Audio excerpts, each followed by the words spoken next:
वर्ष का तीसरा इतवार पहला काल नवी इंडिया का ग्रंथ आज से अध्याय 8 संख्या 2 से 6 तक 8 से 10 तक। पुरोहित एलिया सभा में संहिता का ग्रंथ ले आया। सभा में पुरुष, स्त्रियां और समझ सकने वाले बालक उपस्थित थे। यह 7वें मास का पहला दिन था। उसने सवेरे से लेकर दोपहर तक जल द्वार के सामने के चौक में स्त्री पुरुषों और समझ सकने वाले बालकों को ग्रंथ पढ़कर सुनाया। सब लोग संहिता का ग्रंथ ध्यान से सुन रहे थे। शास्त्री एलिया विशेष रूप से तैयार किए हुए लकड़ी के मंच पर खड़ा था। जब ग्रंथ एलिया लोगों से ऊंची जगह पर था, उसने सबों के देखने के ग्रंथ खोल दिया। जब ग्रंथ खोला गया तो सारी जनता उठ खड़ी हो गई। तब एलिया ने प्रभु महान ईश्वर का स्तुति गान किया और सब लोगों ने हाथ उठाकर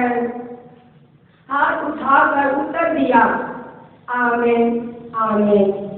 इसके बाद वे झुक गए और मुंह के बल गिरकर उन्होंने प्रभु को दंडित किया।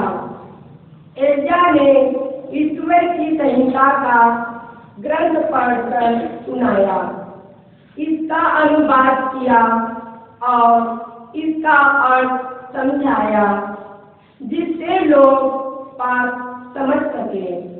इसके बाद एलिया ने सारी जनता से कहा, यह दिन तुम्हारे प्रभु ईश्वर के लिए पवित्र है।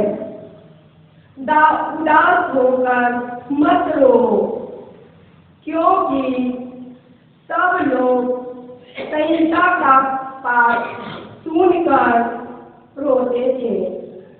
तब उसने कहा, जाकर सरदार मांस खाओ, मीठी अंगूरी पी लो, और जिसके लिए कुछ नहीं बन सका उसके पास एक हिस्सा भेज दो, क्योंकि यह दिन हमारे प्रभु के लिए पवित्र है। उदास मत हो, प्रभु के आनंद में तुम्हारा बल है। यह प्रभु की वाणी है। ईश्वर को धन्यवाद।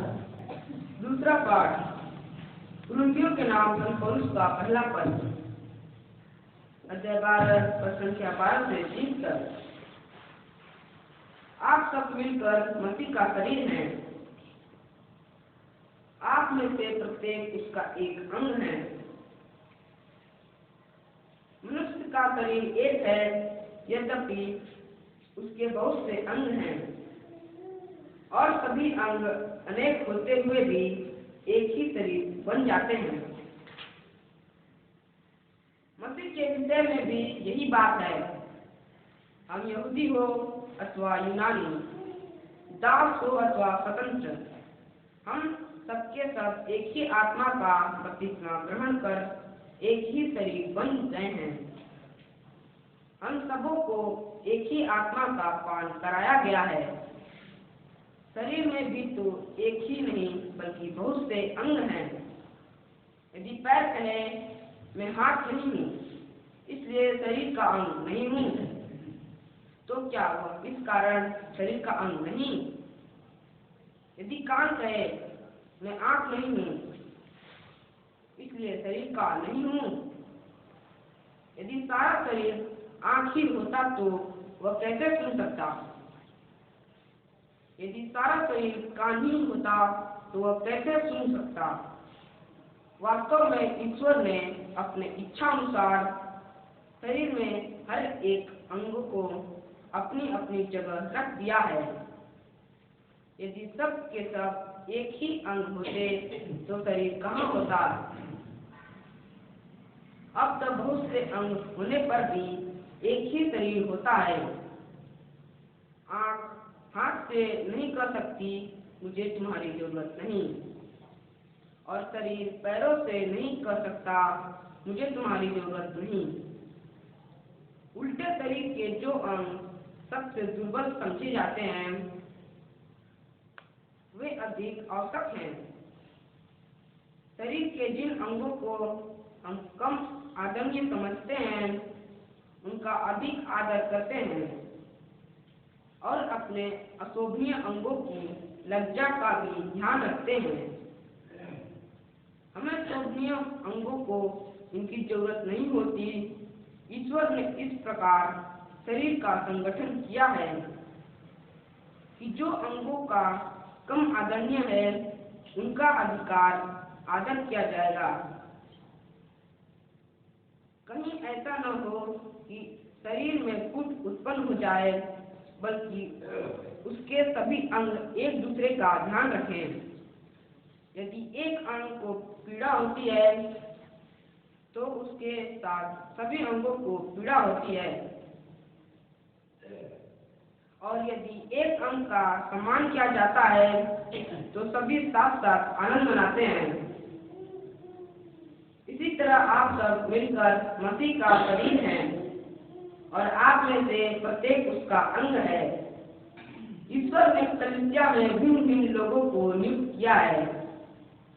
प्रथम प्रेरित, दूसरे भविष्यवक्ता, तीसरे शिक्षक, आत्मकार दिखाने वाले, इसके बाद स्वस्थ करने वाले, सहायक, प्रशासक, अनेक भाषाएं बोलने वाले, क्या सब प्रत्येक हैं?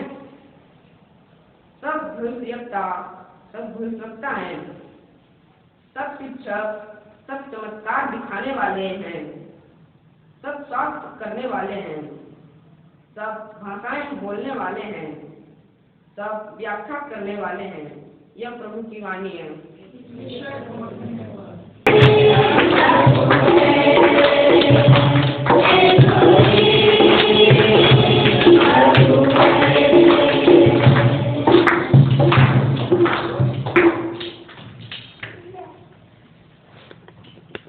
प्रभु आप लोगों के साथ हो।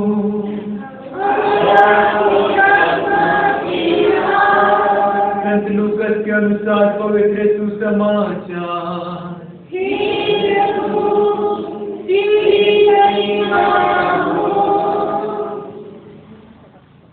अध्याय 1 पद संख्या 1 से 4 और अध्याय 4 पद संख्या 14 से 21 तक। जो प्रारंभ से प्रत्यक्षदर्शी और सुसमाचार के सेवक थे, उनसे हमें जो परंपरा मिली है उसके आधार पर बहुतों ने हमारे बीच बीती घटनाओं का वर्णन करने का प्रयास किया है। मैंने भी प्रारंभ से सब बातों का सावधानी से अनुसंधान किया है। इसलिए श्रीमान थियोफिलस और मुझे आपके लिए उनका क्रमबद्ध विवरण लिखना उचित जान पड़ा, जिससे आप यह जान लें कि जो शिक्षा आपको मिली है वह सत्य है। आत्मा के सामर्थ्य से संपन्न होकर यीशु गलीलिया लौटे और उनकी ख्याति सारे प्रदेश में फैल गई। वह उनके सभागृहों में शिक्षा दिया करते थे और सब उनकी प्रशंसा करते थे। यीशु नाज़रेत आए जहां उसका पालन पोषण हुआ था। विश्राम के दिन वह अपनी आदत के अनुसार सभागृह गए। वह पढ़ने के लिए खड़े हो गए और उन्हें नबी ईसायाह की पुस्तक दी गई। पुस्तक खोलकर यीशु ने वह स्थान निकाला जहां लिखा है, प्रभु का आत्मा मुझ पर छाया रहता है, क्योंकि उसने मेरा अभिषेक किया है। उसने मुझे भेजा है जिससे मैं दरिद्रों को सुसमाचार सुनाऊं, बंदियों को मुक्ति का और अंधों को दृष्टिदान का संदेश दूं, दलितों को स्वतंत्रता प्रदान करूं और प्रभु के अनुग्रह का वर्ष घोषित करूं। यीशु ने पुस्तक बंद कर दी और उसके सेवक को देकर वह बैठ गई। तब अग्रह के सब लोगों की आंखें उन पर लगी हुई थी। तब वह उनसे कहने लगी, धर्म ग्रंथ का यह कथन आज तुम लोगों के सामने पूरा हो गया है। यह प्रभु का पवित्र सुसमाचार है।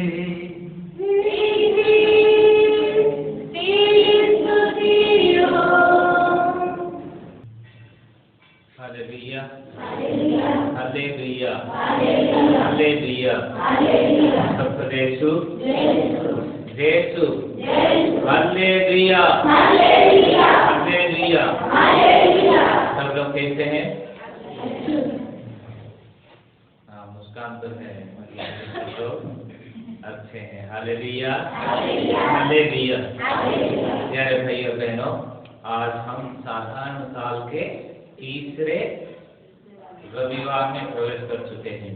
2019 में संत पापा फ्रांसिस जो अपना एक किताब लिखते हुए पूरे विश्व कैथोलिक कलीसिया को ये संदेश दिया कि जनवरी महीना में जो तीसरे साधारण सप्ताह साधारण रविवार पड़ता है, उस संडे को, उस रविवार को कौन सा संडे के रूप में मनाया जाएगा?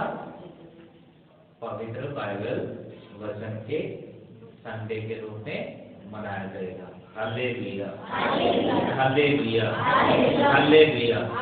तो हम ये पवित्र वचन बाइबल संडे में प्रवेश कर चुके हैं और आज विशेष रूप से माता कलीसिया इस पवित्र ग्रंथ का महत्व, पवित्र ग्रंथ क्या होता है, ये क्यों जरूरी है, इसका क्या मतलब है, इसको समझाने के लिए माता कलीसिया हम सबको आज यहाँ बुलाया है। प्यारे भाइयों बहनों, आज का पहला पाठ जो हमने पढ़ा नबी नेहमिया के ग्रंथ से, हमने आज का पाठ पढ़ा और हम इसमें ये देखते हैं कि एक पुरोहित एजरा को देखते हैं। एजरा के बारे में सुने। प्यारे भाइयों बहनों, ये पाठ, ये ग्रंथ और नबी एजरा के बारे में कहा जाता है कि प्रभु यीशु मसीह आने के 458 ईस्वी, यानी यीशु मसीह आने से 458 पूर्व ये वचन, ये पवित्र ग्रंथ लिखा गया था। इसमें ये दर्शाया गया है कि बाबिलोन में सभी यहूदी जनता, जितने लोग भी बंदी बनाकर लिए गए थे, उन जनता कहाँ रहते थे? बाबिलोन में। और जितने भी लोग यरूशलेम में रहा करते थे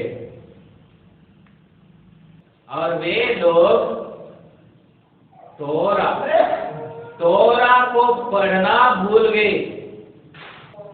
5 ग्रंथ यहूदियों का था और उस ग्रंथों को यहूदी लोग जो यरूशलेम में वास कर रहे थे, वे लोग भूल गए। उसके अनुसार जीना, उसके अनुसार चलना वो लोग भूल गए। इसलिए नबी एजरा, वो एक स्क्राइब यानी जो कि लिखने वाला और एक पुरोहित होते हुए वो यरूशलेम जाते हैं। अपने लोगों का उद्धार के लिए, अपने लोगों को बताने के लिए, अपने लोगों को पवित्र वचन समझाने के लिए, बुझाने के लिए वे लोग उन्होंने यरूशलेम जाकर पवित्र ग्रंथ खोलकर, उस तोरा को खोलकर ऊंची आवाज से पढ़ते हैं। तब क्या होता है? लोग खड़े हो जाते हैं। क्या करते हैं? लोग खड़े हो जाते हैं। हम लोग जब कभी भी सुसमाचार पढ़ा जाता है, हम लोग खड़े होते हैं, है कि नहीं? खड़े होते हैं कि नहीं? जी हाँ। आज ठीक उसी प्रकार नबी और पुरोहित तथा क्राइस्ट के सामने जब उन्होंने पवित्र ग्रंथ तोरा को पढ़ने लगा, पूरे जनता, यरूशलेम के पूरे जनता खड़ी होकर क्या कहने लगी? प्रभु की स्तुति करने लगी और हर एक वचन के बाद आमीन आमीन आमीन कहने लगी। Hallelujah hallelujah. तो जो पवित्र ग्रंथ पढ़ते गए नबी एजरा, पुरोहित एजरा, तो सारे जनता आमीन आमीन कहने लगे। यानी हम भूल गए थे, हम भूल गए थे, हम इसको नहीं समझ पाते थे, हम इसके अनुसार नहीं जी पाते थे। आज से हम प्रभु के वचनों के अनुसार हम जिएंगे। Hallelujah hallelujah. जो कुछ भी नबी एजरा ने पढ़ा, लोगों ने बड़ी उत्साह के साथ आमीन कहते गए, बड़ी उत्साह के साथ उसको स्वीकारा। Hallelujah hallelujah. जो वचन को नकार दिए थे, जो वचन के अनुसार नहीं जी पाते थे, उस वचन को सुनते हुए उन्होंने कहा आमीन हालेलुया हालेलुया। प्यारे भाइयों बहनों, आज इसलिए इस संडे को पवित्र बाइबल वचन को समर्पित किया गया है। और जिस प्रकार मैं शुरुआत में, मिस्सा के शुरुआत में ही कहा कि मिस्सा बलिदान 2 भागों में बांटा गया। कौन कौन सा भाग है? हाँ, शब्द समारोह मतलब बाइबल समारोह, बाइबल पढ़ना, बाइबल के ऊपर मानव चिंतन करना, और दूसरा है यूकरिस्ती समारोह, जो कि यूकरिस्त में भाग लेना। इन दोनों को मिलाकर मिस्सा पूर्ण होता है। ये एक दूसरे का पूरक है। पवित्र मिस्सा बलिदान में अगर बाइबल नहीं है तो वो मिस्सा संपन्न नहीं हो सकता, और जिसमें केवल बाइबल ही है, यूकरिस्तीय संस्कार नहीं है, तो वो भी ख्रिस्ती याद संपन्न नहीं होगा। इसलिए दोनों बराबर महत्व रखता है कि श्रवणम मननम निधिध्यासनम, श्रवणम मननम और निधिध्यासनम। ये क्या करना है? पवित्र ग्रंथ को सुनना है।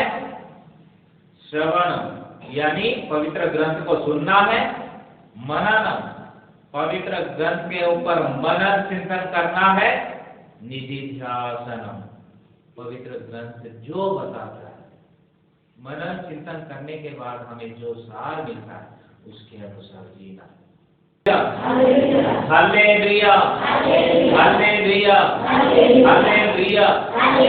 इसलिए प्यारे भाई और बहनों, पवित्र ग्रंथ ये बताती है, जैसे जिस प्रकार नबी ईसाया के ग्रंथ अध्याय 66 पद संख्या 2 में हम सुनते हैं कि जो मेरी वाणी को, जो मेरे वचन को ध्यान से सुनता है, जो मेरे वचन को ध्यान से सुनता है, उसके ऊपर मैं कृपा दृष्टि करता हूँ। हालेलुया हालेलुया हालेलुया। आइए हम इस वचन को दोहराएं। मैं उन लोगों पर कृपा दृष्टि करता हूँ, मैं उन लोगों पर कृपा दृष्टि करता हूँ जो विनम्र और पश्चातापी है। जो श्रद्धा से मेरी वाणी सुनते हैं। हालेलुया, हालेलुया, हालेलुया। उसके बाद ताकि का सुसमाचार अध्याय 15 और संख्या 3 को पढ़िए। संत यूहन्ना के सुसमाचार अध्याय 15 और संख्या 3, उसमें क्या लिखा है? मैंने तुम लोगों को जो शिक्षा दी है उसके कारण तुम शुद्ध हो गए हो। Hallelujah, hallelujah. सब लोग इस वचन को दोहराए। मैंने तुम लोगों को जो शिक्षा दी है उसके कारण तुम शुद्ध हो गए हो। हालेलुया, हालेलुया। प्रभु यीशु मसीह कहते हैं, मैंने तुम लोगों को जो शिक्षा दी है उसके कारण तुम शुद्ध हो गए हो। इसका महत्व समझते हैं? अगर शुद्ध होना चाहते हैं तो प्रभु की शिक्षा को ग्रहण कीजिए। जीवन में शुद्ध होना चाहते हैं तो प्रभु यीशु मसीह के पवित्र ग्रंथ को पढ़िए। आप और मैं जितने बार पवित्र ग्रंथ को हम पढ़ेंगे, सुनेंगे, उसको मनन चिंतन करेंगे, उसके अनुसार जिएंगे, हम शुद्ध हो जाएंगे। हालेलुया, हालेलुया। प्रभु ये पवित्र वचन के द्वारा हरेक को, अपने शिष्य लोगों को शुद्ध किया, पवित्र किया। प्रभु यीशु मसीह ये बात हमें भी कहना चाहते हैं कि पवित्र वचन को पढ़ो और शुद्ध हो जाओ। प्यारे भाइयों बहनों, इस पवित्र वचन के द्वारा ही, पवित्र वचन के द्वारा ही सभी श्रेष्ठ वस्तु जो हम देखते हैं इनका गठन हुआ है। शब्द मात्र से सारी दुनिया, पूरे विश्व ब्रह्मांड सब अस्तित्व में आया। ऐसे कि हम मनुष्य भी प्रभु के शब्द मात्र से ही बनाएंगे। हालेलुया, हालेलुया, हालेलुया, हालेलुया। इसलिए पवित्र वचन में बहुत शक्ति और सामर्थ्य है। पवित्र वचन में बहुत शक्ति और सामर्थ्य है। जिस किसी को भी बाइबल पढ़ने के लिए नहीं आता है, और कोई सोचते हैं कि मुझे बाइबल पढ़ने आता है, नहीं आता है। ध्यान से आप पढ़िए। आज के पाठ पढ़ते समय बहुत सारे शब्द आप लोग खा जा रहे थे, ज्योति भी और हमारा क्या विधि। चमत्कार को प्रचार बोल के पढ़ रहे थे, और बहुत सारे शब्द। इसलिए ध्यान से पढ़ो। अगर ध्यान से पढ़ोगे नहीं तो कुछ समझ में नहीं आएगा। इसलिए हमें मन लगाकर, ध्यान लगाकर, कान लगाकर पढ़ना चाहिए। Hallelujah, hallelujah. नबी ईसाया के ग्रंथ अध्याय 55 और संख्या 10 से 12 तक।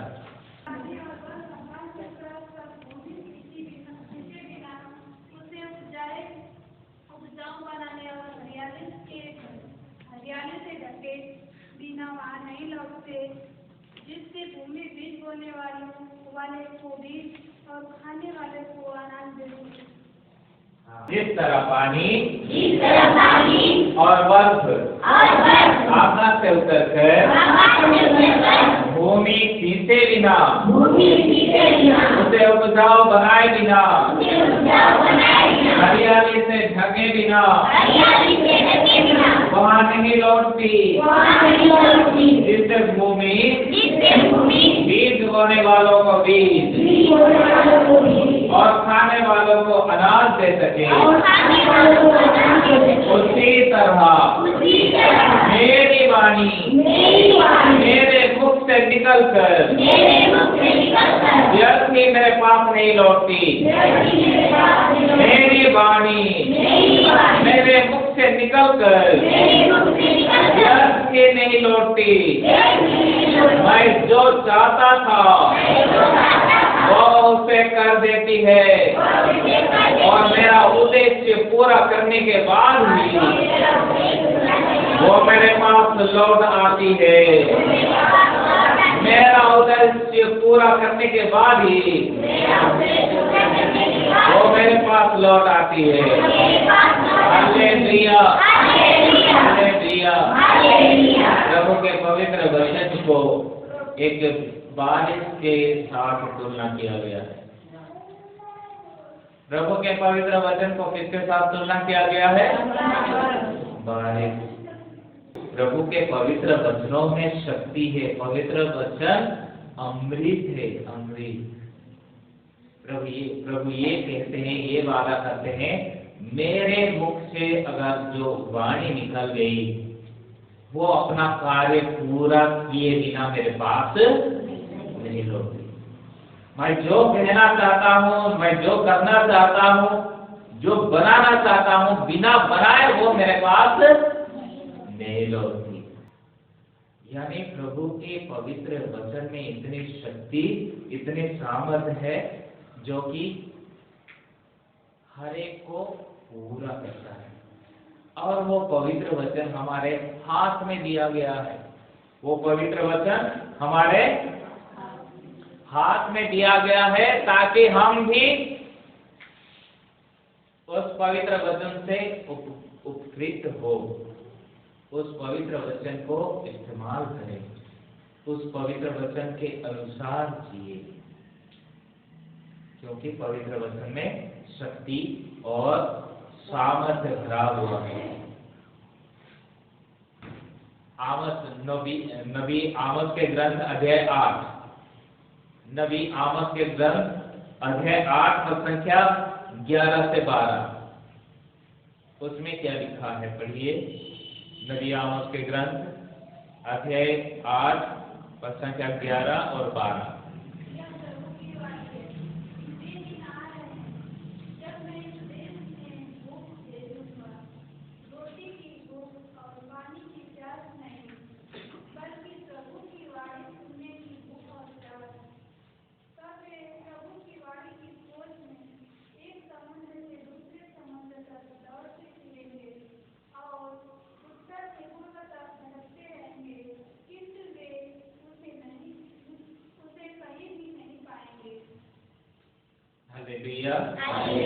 सब लोग फिर से दोहराइए, प्रभु की वाणी है, ये प्रभु की वाणी है।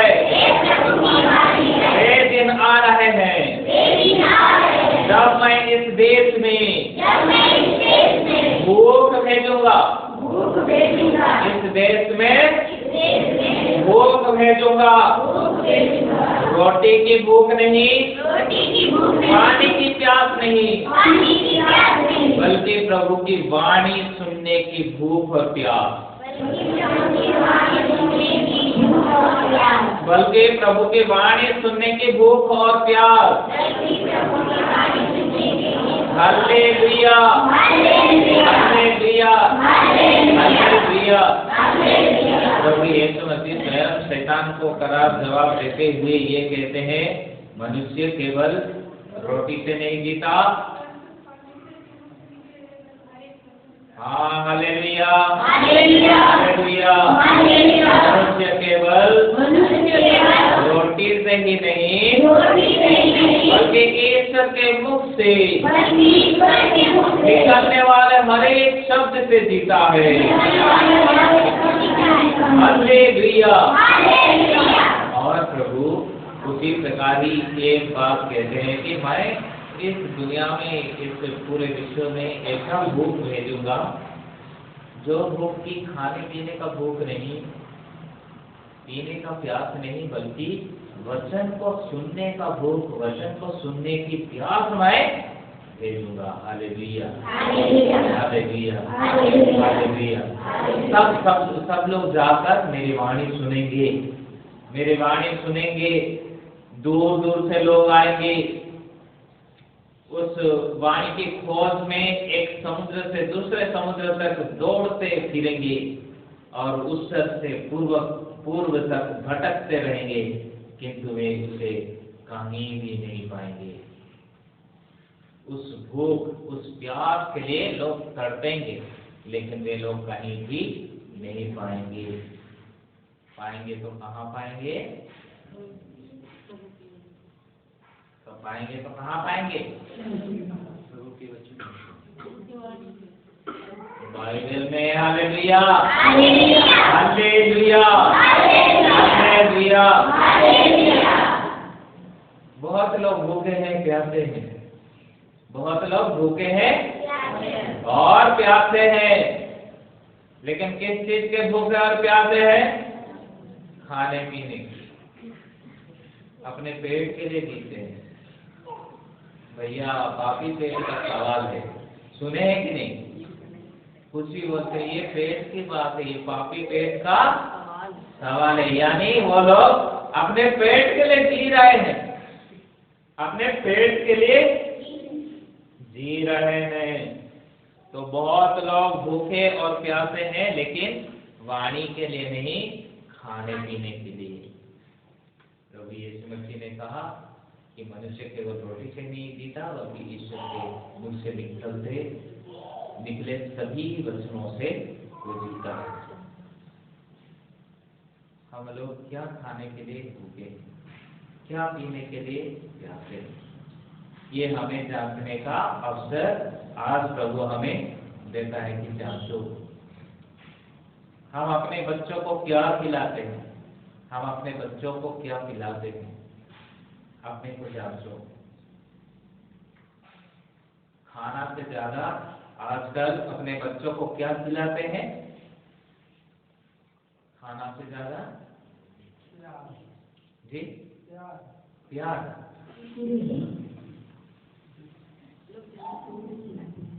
कुरकुरे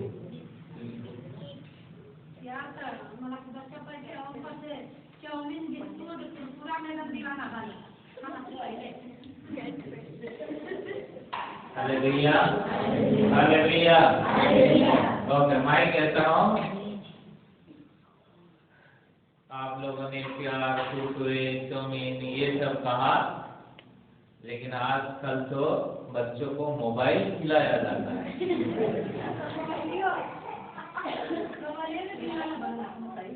मोबाइल खिलाया जाता है, वो कहते दिन रात बच्चा मोबाइल में ही लगे रहता है।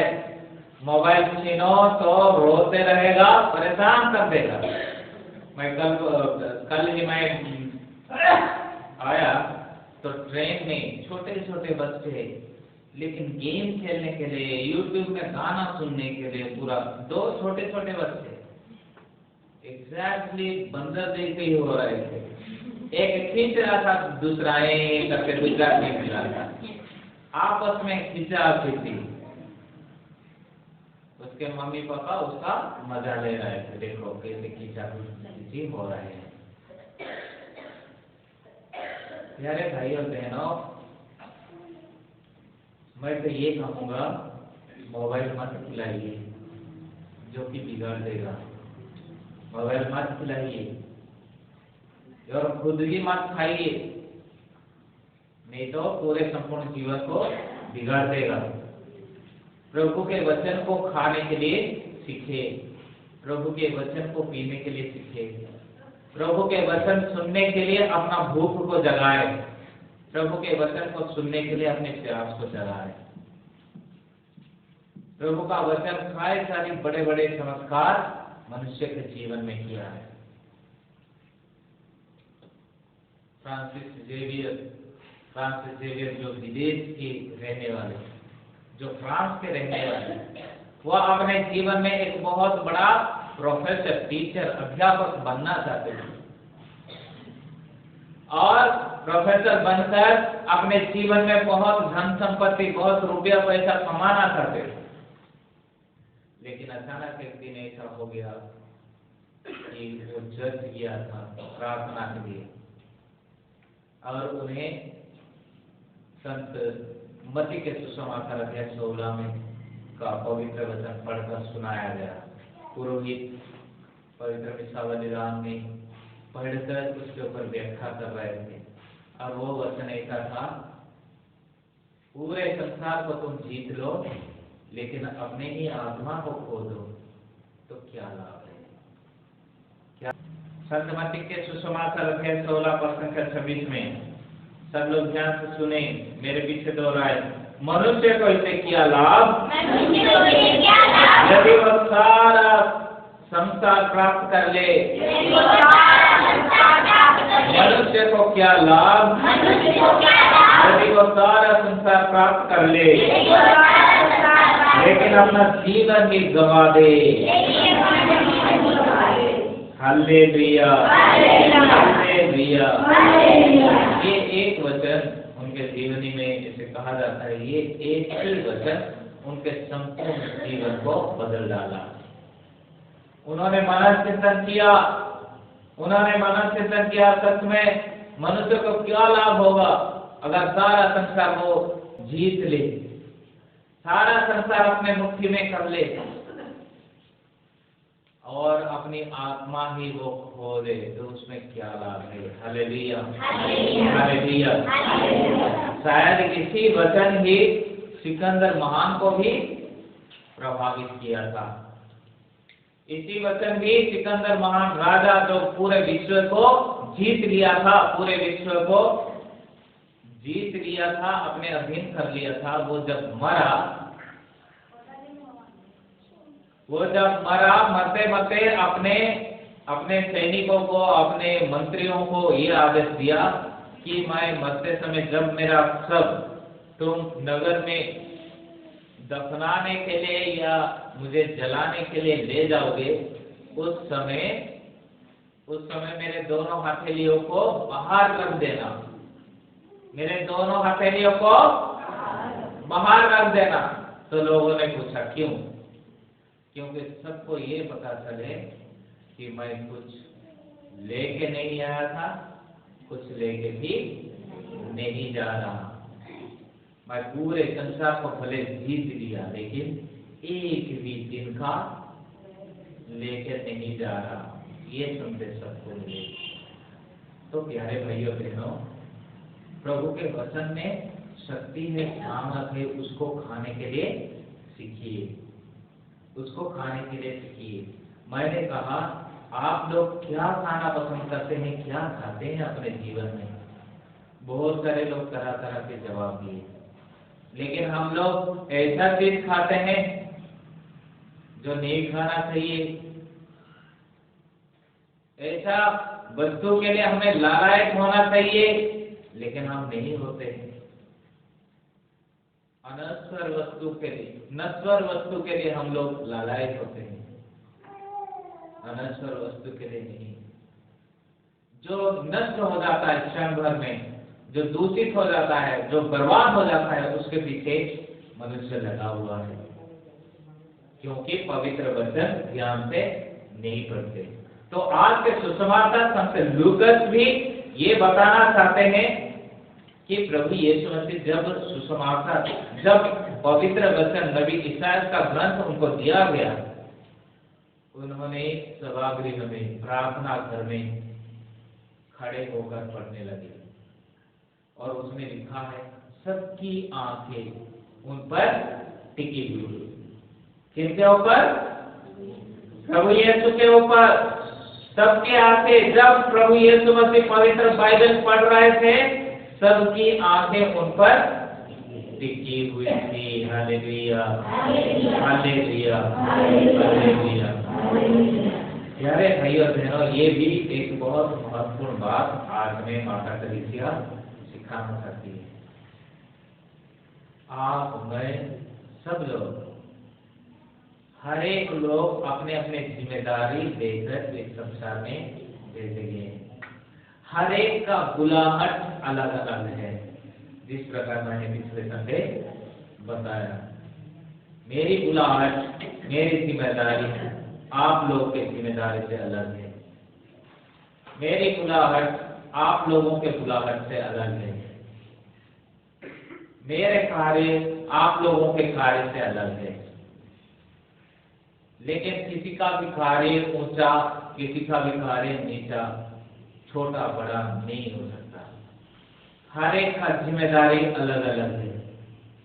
आज प्रभु यीशु मसीह जब पवित्र बाइबल पढ़कर सुना रहे थे तो सबकी आंखें उन पर टिकी हुई थी। ये बहुत महत्वपूर्ण बात है।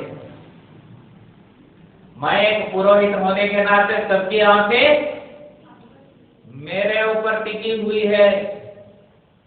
आप एक माता, आप एक पिता होने के नाते आपके ऊपर अपने बच्चों की आंखें टिकी हुई है।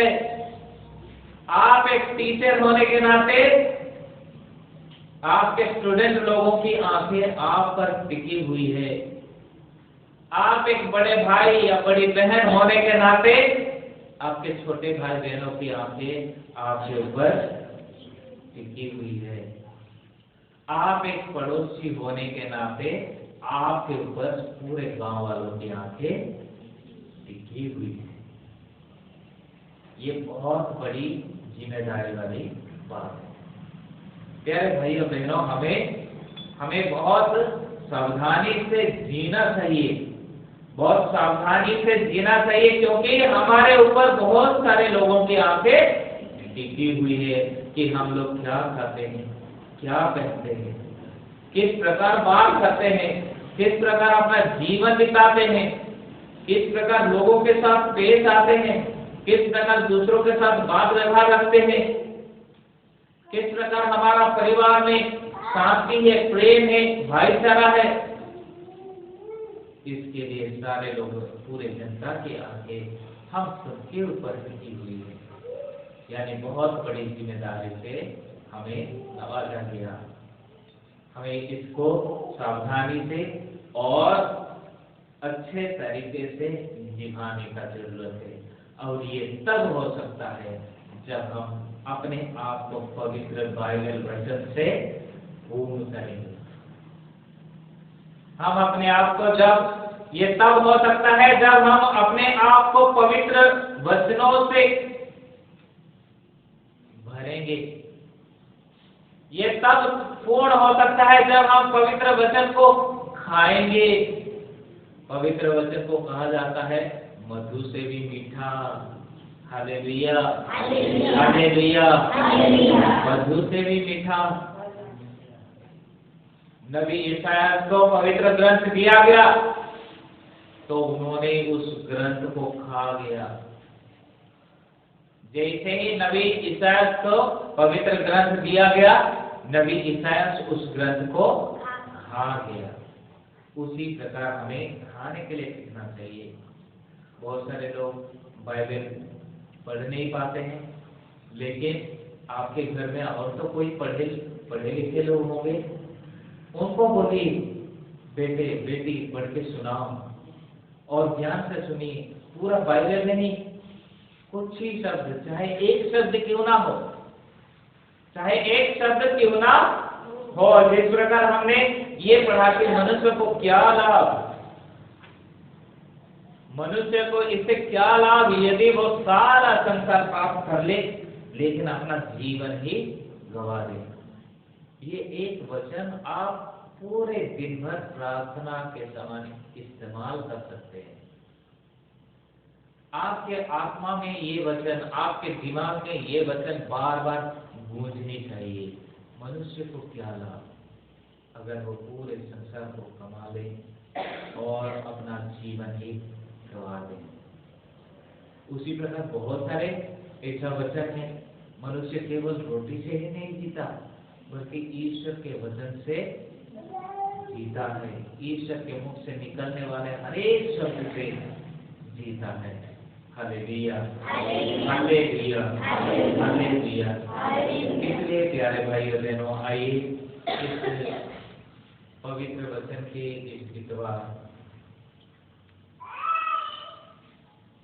इस इतवार में हम विशेष रूप से पवित्र वचन में मन लगाए, ध्यान लगाए, पवित्र वचन को पढ़े, पवित्र वचन को सुने और उसके अनुसार जीने के लिए प्रभु से कृपा और आशीष मांगे, जिससे हम अपना संपूर्ण जीवन को पवित्रता रूप से बिता सकें, पवित्र वचन को अपना भोजन बनाएं, पवित्र बाइबल वचन को अपना तलवार बनाएं। जिस प्रकार संत पौलुस कहते हैं, शब्द और दुधारी तलवार के समान। शब्द वो दुधारी तलवार के समान जो कि हमारे आत्मा तक पहुंचाता है। आइए हम प्रार्थना करें। हे सर्वशक्तिमान दयालु पिता, हम सबको यहाँ उपस्थित और जितने भी नहीं आ पाए, प्रभु हर एक को तेरे वचन के प्रति प्रेम, तेरे वचन के प्रति लगन, तेरे वचन के प्रति श्रद्धा रखने की कृपा प्रदान कर। हे प्रभु, हम पढ़ते हैं, समझते हैं, फिर भी पढ़ने का इच्छा नहीं रखते, पढ़ने का जिज्ञासा नहीं रखते। ऐसे ऐसे समय में प्रभु हमारे जीवन में, हमारे परिवार में उत्साह बढ़ा तेरे वचनों के प्रति, जिसे पूरे संसार भर में तेरे पवित्र वचन के अनुसार लोग जी सके, लोग अपना जीवन बिता सके। हम ये प्रार्थना करते हैं हमारे प्रभु यीशु क्रिस्त के द्वारा। आमीन।